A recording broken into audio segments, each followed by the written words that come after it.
Okay, so number one, Sam comes from the era of back when he used to try to compete in bodybuilding, right? And when you're dealing with bodybuilders, they tend to like to eat and they're trying to put on size, and the waist isn't always the biggest measure of physique in regards to the guys that are trying to put on size. So that being said, you have to be really, really concerned with it if you're a men's physique guy. And nowadays, I mean, even with Hany, you know, he used to have a little bit of protrusion, and he's done a really good job of being able to get that under control, because we really, really made sure to emphasize his waist, because he's not a huge guy. So we need to be able to make sure that he keeps his waist as small as possible. And hence now he's doing the vacuum. So number one, make sure you don't overeat. So it doesn't matter what class you're in, you have to try to keep your eye on the waist, because it's very, very difficult to try to work on a ratio of shoulder to width, and you can only put on so much shoulder size, and eventually you want to try to really make sure you minimize your waist thickness, and you want to keep that V taper. So what do? We focus on making sure you're not overeating so you don't get the distension, because everyone thinks it's drugs. It's not. It's not. Will that compound it? Absolutely, but it's just overeating by itself will create thickness in the midsection. So we want to make sure to minimize that. You don't overeat.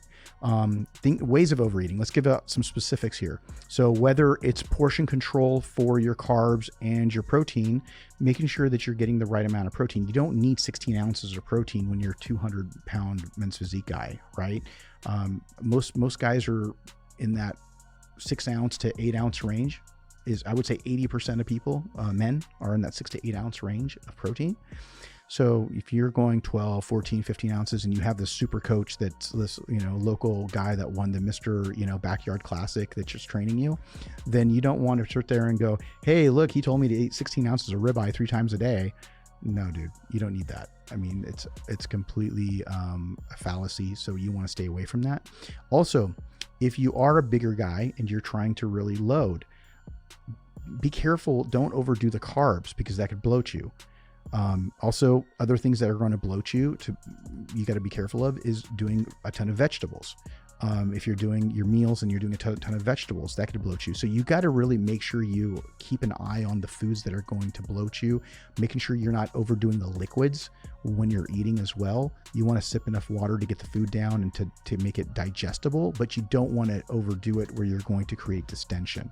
So those are things that are going to really help bloat.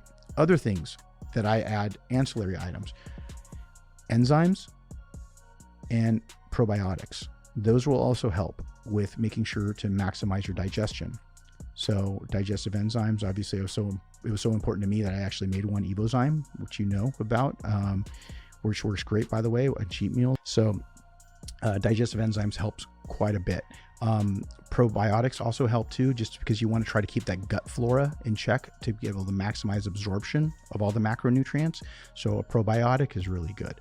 Now, in terms of exercises, I'm sure if you guys have been following me for any given time, you'll know that I'm a huge believer in making sure not to go heavy with squats, because if you tend to blow out as you go down, it'll stretch out that midsection. It will stretch out your obliques and abdominal muscles.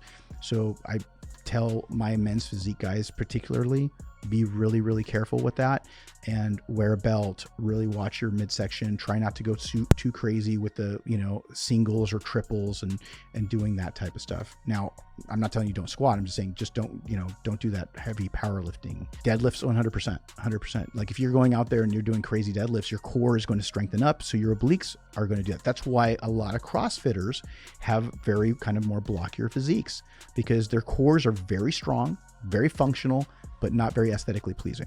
So you got to be really careful so that your ancillary muscles around your midsection don't kick in, because if you do, or if you have a tendency for that to happen because of just your genetic structure, your makeup, you're going to end up getting a thicker waist. So you got to be careful of that.